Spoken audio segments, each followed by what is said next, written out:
Video చూసే మీరు పాడి రైతు అయితే ఈ వీడియో 10 మందికి పాడి రైతులకు షేర్ చేయండి అన్న. ఇది నా రిక్వెస్ట్. ఏమైనా ఇన్ఫర్మేషన్ ఉందంటే షేర్ చేయండి, లేదంటే స్కిప్ చేయండి. ఎన్ని షేర్లు పోతే చూద్దాము.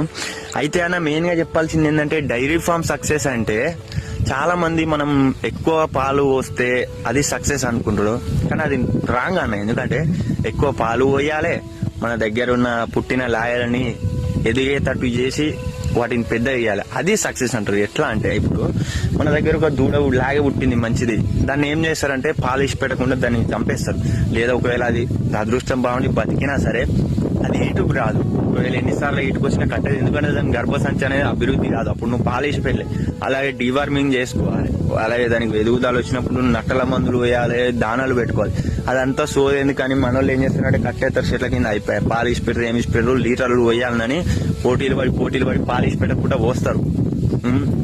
కానీ మీకు చూసే వరకు ఒక మళ్ళీ ఆవు ఎండిపోయినాక మీకు ఏ దిక్కుండదు, మళ్ళీ దాని కటింగ్ కమ్మింగ్ పైసలు కలిపి తెస్తారు. అదే నువ్వు దాన్ని అమ్మకున్నా ఇలాగే నువ్వు మంచిగా నువ్వు పోషకాలు పెట్టి దీన్ని పెద్దగా చేస్తే నీకు ఈ ఆవు ఎండిపోయినాక నీకు కొన్ని రోజులకు అది కడుతుంది.